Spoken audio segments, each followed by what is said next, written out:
You walk into the room and the air changes, where people still smile, but it's a social flinch. That split-second moment where they look at each other before they look at you. Nothing obvious was said in front of you. Nobody accused you. Nobody raised their voice. But somehow, you can feel it. The room changed before you walked through the door. Someone changed the filter. That is the ghost narrative, the invisible story people use to read you before you even open your mouth. They are not changing the facts, they are changing the filter. So now if you speak calmly, it looks calculated. If you stay quiet, it looks guilty. If you explain yourself, it looks defensive. If you get emotional, it looks like proof. That is the law of preemptive framing. The first person to hand the room a lens often controls how your reaction gets interpreted. So stop. Before you say a word to defend yourself, ask, am I answering a question or am I validating a trap? Because if you answer too fast, you are not clearing your name. You may be giving them the final piece of evidence they need. And this is where your honesty becomes the handle they pull on. The goal is not to become paranoid. The goal is to become unmanageable. So the first shield is this. I'm not discussing this through other people. Before I respond, I want to know exactly what was said and where it came from. That is the direct access shield. It does not attack anyone. It does not beg for approval. It simply asks the hidden story to show where it came from. Now watch the first sign. Sign 1, the mercy weapon. The first sign is not usually an insult. It sounds like concern. Someone says, I'm just worried about them. And suddenly, a private moment you trusted them with becomes a public warning label. Maybe you were tired. Maybe you were quiet. Maybe you set a boundary. Maybe you made one mistake. Maybe you trusted someone with something vulnerable, then somehow that vulnerability gets repackaged as a warning label. People are not saying they are bad. They are saying something seems off. That is why this works. Cruelty creates resistance. Concern creates permission. That is the mercy weapon. When someone uses the language of care to make people trust you less without sounding cruel. Real concern moves toward you. The mercy weapon moves around you. Real concern is a private conversation. The mercy weapon is a public broadcast. The mistake is defending the vulnerability too quickly. You start saying, I'm fine. That is not what happened. They misunderstood. I was just going through something. But now you are explaining the wound instead of asking how it became public. Use the micro shield. What exactly are you worried about and who brought this up? That one question does two things. It asks for specifics, and it asks for the source, because concern that cannot be named clearly is not concern, it is a leak. And once concern works, they do not have to say the accusation themselves. They can make someone you trust carry the message. Sign 2. Proxy pressure. The second sign is when someone who normally feels safe suddenly starts questioning you with a script you did not write. They ask, are you sure you handled that right? Why are people saying you have been difficult? I heard you have been acting different. I just think you should know how this is coming across. But when you ask where it came from, the answer gets blurry. They say, I don't want to say. I just heard it. People are talking. I'm only trying to help. This is proxy pressure. The hidden story has found a messenger. And here is the important part. The proxy may not be your enemy. Someone you trust has become a social screen, delivering a blow they did not even realize was aimed at you. That is why you cannot punish the messenger. If you attack them, the hidden story wins. Now you look defensive. Now you look unstable. Now the room says, see, this is what we were talking about. That is the trap. Do not punish the messenger. Trace the message. Use the shield. I hear you. Who gave you that impression? Or, before I respond to that, I need to know where that version came from. A useful warning has a source. A ghost narrative hides behind a messenger. So do not defend the fog.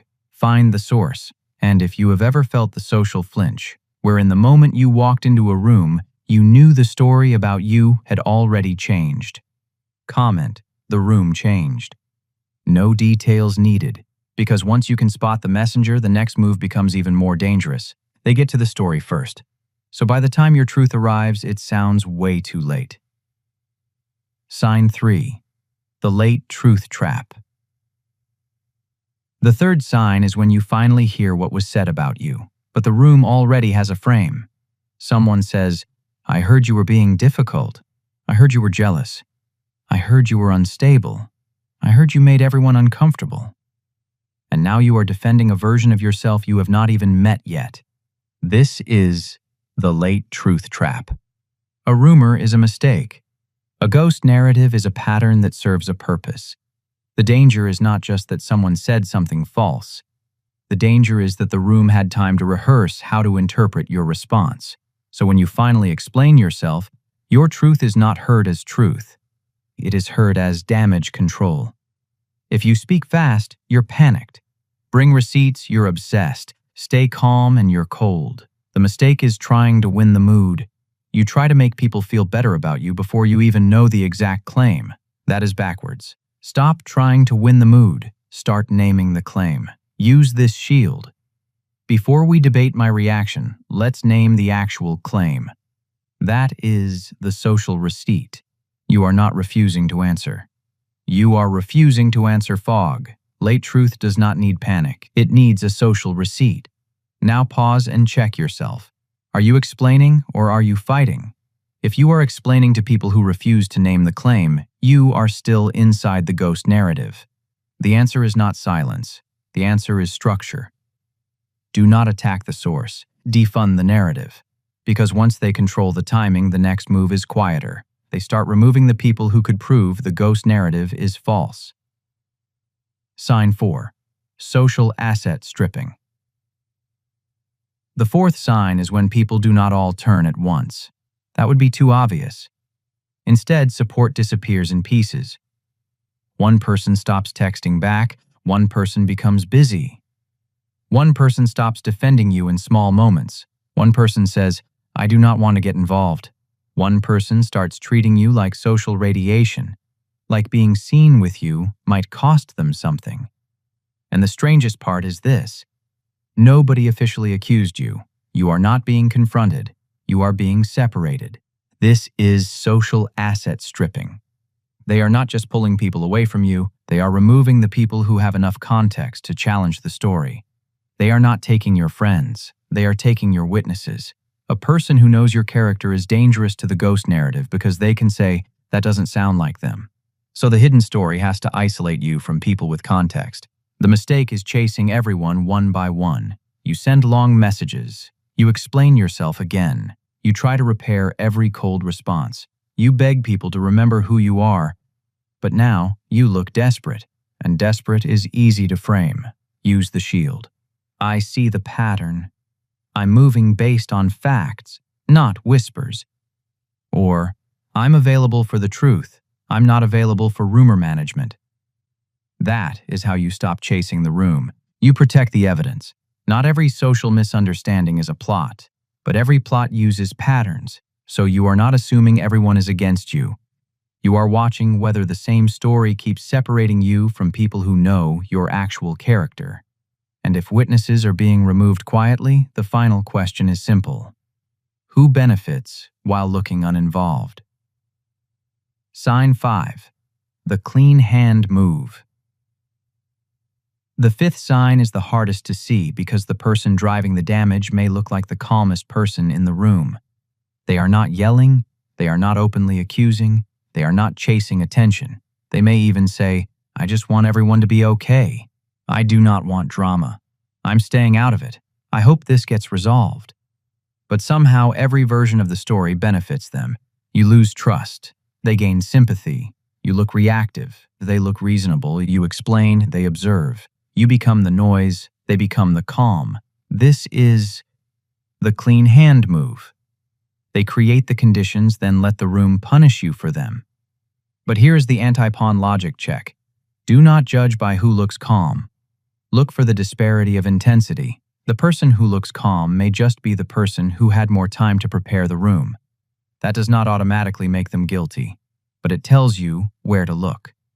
Ask, Who keeps gaining trust every time I lose it? Or who benefits from this confusion?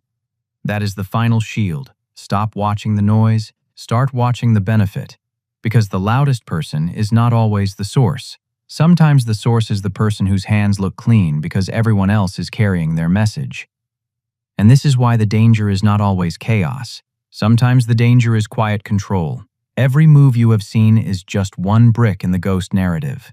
The mercy weapon creates doubt. Proxy pressure moves the doubt. The late truth trap makes your answer sound guilty. Social asset stripping removes the witnesses. The clean hand move hides the architect. So if the room changed before you arrived, do not defend the room's mood. Find the ghost narrative. Do not defend the fog. Find the source. Do not attack the source. Defund the narrative. The goal is not to become paranoid. The goal is to become unmanageable. And if you want to understand the kind of person who can build this trap without looking guilty, watch. This personality type is more dangerous than a psychopath. Next. Because that video explains the person behind the pattern. This video showed you how the room gets turned. This next one shows you the kind of person who built the room in the first place.